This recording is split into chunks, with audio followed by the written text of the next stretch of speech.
ওম নমো ভগবতে বাসুদেবায়। হরে কৃষ্ণ।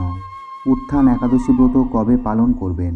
নমস্কার বন্ধুরা, আজকের ভিডিওতে আমরা জানব উত্থান একাদশী ব্রত কবে পালন করতে হবে, 1 নভেম্বর শনিবার নাকি 2 নভেম্বর রবিবার। এছাড়া উত্থান একাদশী ব্রতের মাহাত্ম্য এবং পালনের সময়সূচি, একাদশী ব্রত কিভাবে পালন করতে হয়, একাদশী ব্রতের সংকল্প মন্ত্র, পালন মন্ত্র, একাদশী ব্রতের বিধি নিয়ম, কি কি খাওয়া যাবে ও কি কি বর্জনীয়। আষাঢ় মাসের শুক্লপক্ষের একাদশী শয়ন একাদশীতে ভগবান ক্ষীর সমুদ্রে শ্বেতদ্বীপ অনন্ত শয্যায় শায়িত হন এবং 4 মাস পরে কার্তিক মাসের শুক্লপক্ষের একাদশী তিথিতে ভগবান উত্থিত হন বা জাগরিত হন। সেই কারণে এই একাদশী ব্রতের নাম হয়েছে উত্থান একাদশী বা জাগরণী বা প্রবোধিনী একাদশী। কার্তিক মাসের শুক্লপক্ষের শেষ একাদশী আমেরিকা, কানাডা ও ইউরোপের বেশিরভাগ দেশে ব্রত পালন করতে হবে 1 নভেম্বর 2025 শনিবার। দামোদর মাস বা কার্তিক মাসের শুক্লপক্ষের একাদশী ব্রত এই বছরের ক্ষেত্রে যারা ভারত ও বাংলাদেশে রয়েছেন বা এশিয়া মহাদেশে রয়েছেন, সেক্ষেত্রে ব্রত পালন করতে হবে 2 নভেম্বর 2025 রবিবার।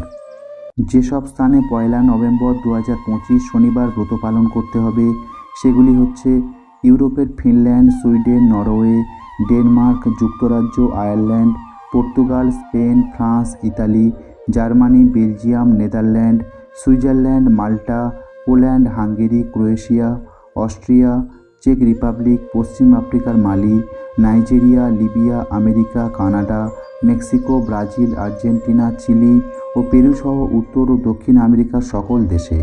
এই সব স্থানগুলিতে ব্রত পালন করতে হবে 1 নভেম্বর 2025 শনিবার। যেসব স্থানে 2 নভেম্বর 2025 রবিবার ব্রত পালন করতে হবে সেগুলি হচ্ছে Bharat, Bangladesh, Bhutan, Nepal, Singapore, Malaysia, Japan, Thailand, চীন, কোরিয়া, রাশিয়া, আরব আমিরাত, Oman, Bahrain, Kuwait, Qatar, Australia, New Zealand, Romania, Greece, Ukraine, Sudan, মিশর, Ethiopia, Congo, Uganda, South Africa, Angola, Mauritius ও সেসেলস। এই সব স্থানে 2 নভেম্বর 2025 রবিবার উত্থান একাদশী ব্রত পালন করতে হবে। শ্রোতা বন্ধুরা, যেহেতু দামোদর মাস চলছে, একাদশীর পরদিন পালনের সময়ের মধ্যে পালন করতে হবে, তো সেক্ষেত্রে যে কোনো প্রকার রবি শস্য গ্রহণ করে পালন করতে পারবেন। যারা স্বাভাবিক অন্নপ্রসাদ গ্রহণ করে বা স্বাভাবিক নিরামিষ গ্রহণ করে এই কার্তিক মাস পালন করছেন, তারা স্বাভাবিকভাবে অন্ন, রুটি প্রভৃতি গ্রহণ করে একাদশী ব্রত পালন করতে পারেন। কিন্তু যারা হবিষ্যান্ন গ্রহণ করে এই দামোদর ব্রত পালন করছেন, সেক্ষেত্রে একাদশী ব্রতের পরদিন সকালে পালনের সময়ের মধ্যে হবিষ্যান্ন গ্রহণ করে উত্থান একাদশী ব্রতের পালন করবেন। বন্ধুরা, আপনারা হয়তো একাদশী ব্রত পালন করেন। প্রত্যেকটি একাদশী ভগবান বিষ্ণুকে সমর্পণ করা হয়। এই একাদশীও তার ব্যতিক্রম নয়। একাদশীর দিনে ভগবান নারায়ণ ও দেবী লক্ষ্মীকে নিষ্ঠার সাথে পূজা করলে সারা বছর পরিবারের সুখ সমৃদ্ধি বজায় থাকে, অর্থকষ্ট বা রোগ ব্যাধি থেকেও পরিত্রাণ পাওয়া যায়। পাশাপাশি ব্যক্তি মোক্ষ লাভ করার পথে অগ্রসর হয় এবং ভগবত ধামের পথ প্রশস্ত হয়। এবং একাদশীর দিন যারা কোনো কারণে ব্রত পালন করতে পারছে না, তারা দিনের যে কোনো সময়ে এই ব্রত কথাটি একবার শ্রবণ করে ভগবান শ্রীকৃষ্ণের উদ্দেশ্যে একটি প্রদীপ অবশ্যই প্রজ্বলন করবেন। এই প্রক্রিয়াটি করলেও ব্রতের পূর্ণ ফল অনেকাংশে লাভ করা যায়। বন্ধুরা, অত্যন্ত মাহাত্ম্যপূর্ণ কার্তিক মাসের শুক্লপক্ষের এই উত্থান একাদশী ব্রত। তো বন্ধুরা, অবশ্যই করে আপনারা কার্তিক মাসের শুক্লপক্ষের উত্থান একাদশী ব্রত খুব নিষ্ঠা সহকারে পালন করবেন। তাহলে শুরু করছি কার্তিক মাসের শুক্লপক্ষের উত্থান একাদশী ব্রত কথা। রাধে রাধে, জয় শ্রীকৃষ্ণ। কার্তিক মাসের শুক্লপক্ষের একাদশীর মাহাত্ম্য স্কন্দ পুরাণে ব্রহ্মা নারদ সংবাদে বর্ণিত আছে। মহারাজ যুধিষ্ঠির বললেন, হে পুরুষোত্তম, কার্তিক মাসের শুক্লপক্ষের একাদশীর নাম আমার কাছে কৃপা করে বর্ণনা করুন। শ্রীকৃষ্ণ বললেন, হে রাজন, কার্তিক মাসের শুক্লপক্ষের একাদশী উত্থান বা প্রবোধিনী নামে খ্যাত। প্রজাপতি ব্রহ্মা পূর্বে নারদের কাছে এই একাদশীর মহিমা কীর্তন করেছিলেন। এখন তুমি আমার কাছে সে কথা শ্রবণ করো। দেবর্ষি নারদ প্রজাপতি ব্রহ্মাকে বললেন, হে মহাত্মা, যে একাদশীতে ভগবান শ্রী গোবিন্দ শয়ন থেকে জেগে ওঠেন, সেই প্রবোধিনী বা উত্থান একাদশীর মহিমা আমার কাছে সবিস্তারে কীর্তন করুন। ব্রহ্মা বললেন, হে নারদ, উত্থান একাদশী যথার্থই পাপনাশিনী, পুণ্যবর্ধিনী ও মুক্তিপ্রদায়ী। এই একাদশী ব্রত নিষ্ঠার সাথে পালন করলে 1000 অশ্বমেধ যজ্ঞ ও শত শত রাজসূয় যজ্ঞের ফল অনায়াসে লাভ হয়। জগতের দুর্লভ বস্তুর প্রাপ্তির কথা আর কি বলবো। এই একাদশী ভক্তিপরায়ণ ব্যক্তিকে ঐশ্বর্য, প্রজ্ঞা, রাজ্য ও সুখ প্রদান করে। এই ব্রতের প্রভাবে পর্বত প্রমাণ পাপরাশি বিনষ্ট হয়ে যায়। যারা একাদশীতে রাত্রি জাগরণ করেন তাদের সমস্ত পাপ ভস্মীভূত হয়। শ্রেষ্ঠ মুনিগণ তপস্যা দ্বারা যে ফল করেন এই ব্রতের উপবাসে তা পাওয়া যায়। যথাযথভাবে এই ব্রত পালন করলে আশাতীত ফল লাভ হয়, কিন্তু অবিধিতে উপবাস করলে স্বল্পমাত্র ফল প্রাপ্তি হয়। যারা এই একাদশীর ধ্যান করেন তাদের পূর্বপুরুষেরা স্বর্গে আনন্দে বাস করেন। এই একাদশী উপবাস ফলে ব্রহ্মহত্যাজনিত ভয়ঙ্কর নরক যন্ত্রণা থেকে নিস্তার পেয়ে বৈকুণ্ঠ গতি লাভ হয়। অশ্বমেধ যজ্ঞ দ্বারাও যা সহজে লাভ হয় না। তীর্থে স্বর্ণ প্রভৃতি দান করলে যে পুণ্য অর্জিত হয়, এই উপবাসে রাত্রি জাগরণে সেই সকল অনায়াসে লাভ হয়ে যায়। যিনি সঠিকভাবে উত্থান একাদশীর ব্রত অনুষ্ঠান করেন তার গৃহে ত্রিভুবনের সমস্ত তীর্থ এসে উপস্থিত হয়। হে নারদ, বিষ্ণুর প্রিয়তমা এই প্রবোধিনী একাদশীর উপবাস করলে সর্বশাস্ত্রে জ্ঞান ও তপস্যায় সিদ্ধি লাভ করে চরমে মুক্তি লাভ হয়। যিনি সমস্ত লৌকিক ধর্ম পরিত্যাগ করে ভক্তিভরে এই ব্রত উপবাস করেন তাকে আর পুনর্জন্ম গ্রহণ করতে হয় না।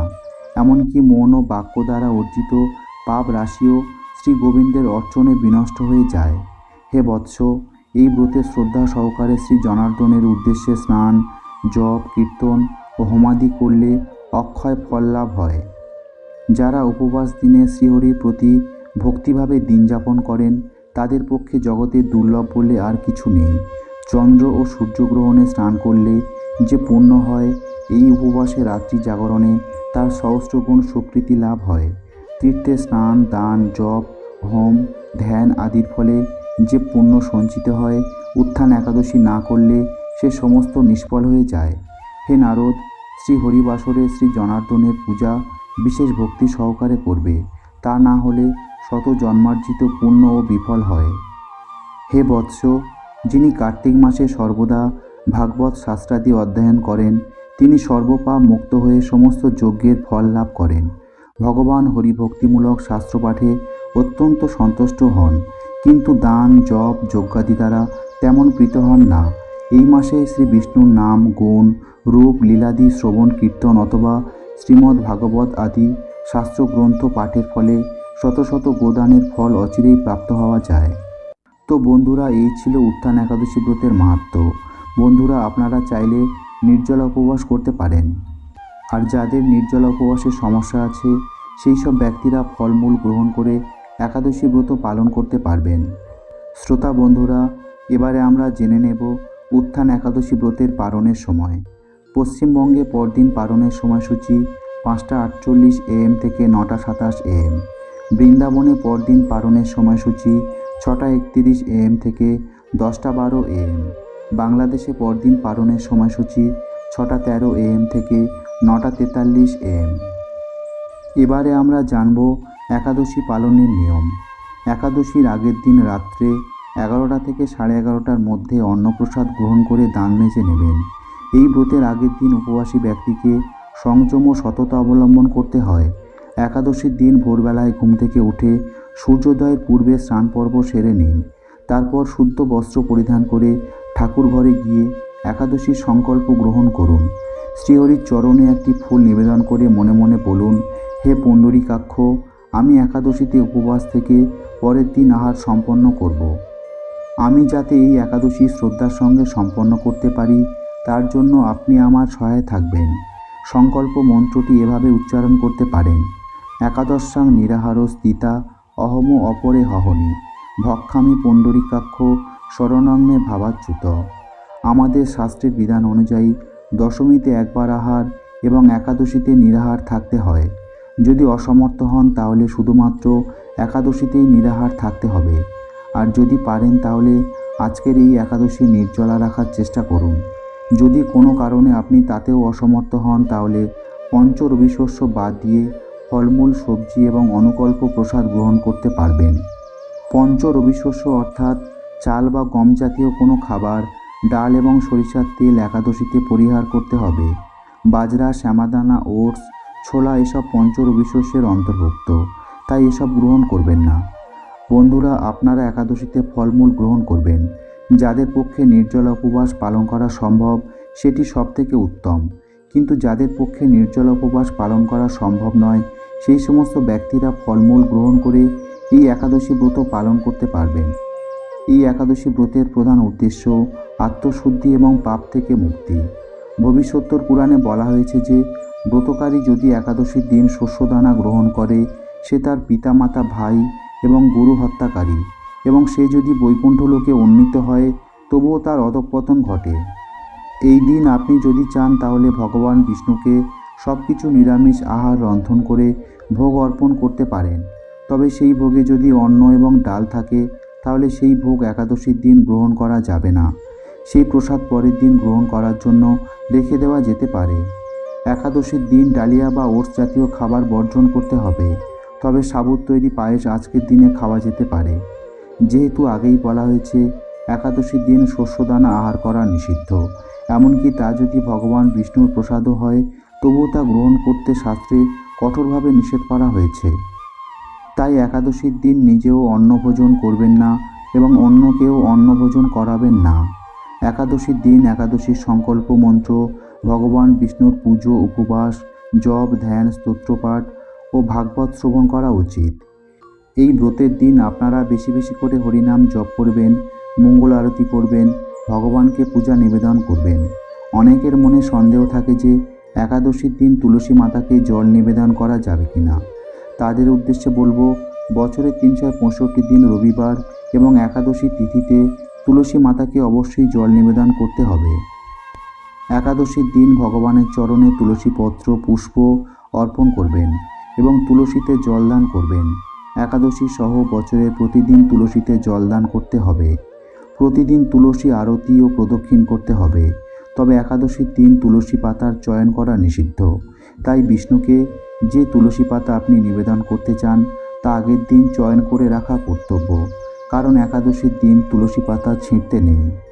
এছাড়া একাদশীর দিন নেশাজাতীয় দ্রব্য যেমন চা, কফি এগুলিকে বর্জন করার চেষ্টা করবেন।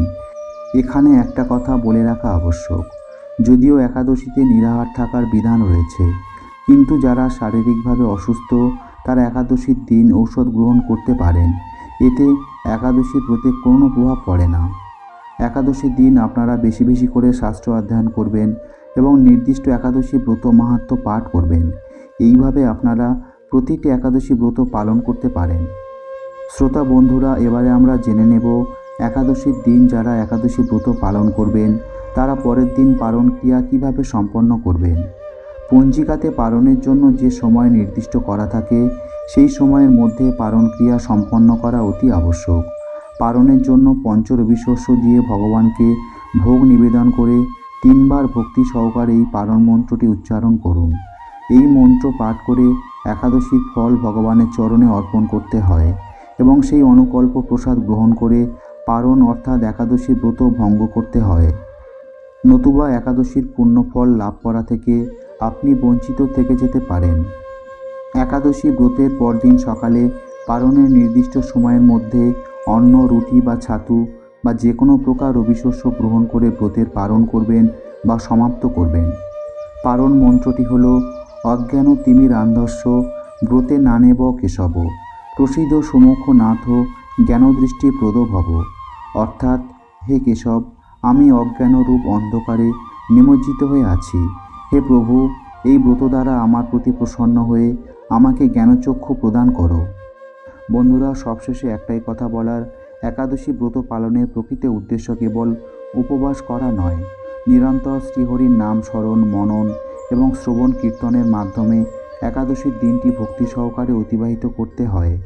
একাদশীর দিন যে কোনো রকমের পরচর্চা, পরনিন্দা, রাগ, মিথ্যা কথা বলা এগুলিকে পরিহার করার চেষ্টা করুন। একাদশীর দিন আপনারা বেশি বেশি করে শাস্ত্র অধ্যয়ন করবেন এবং নির্দিষ্ট একাদশী ব্রত মাহাত্ম্য পাঠ করবেন।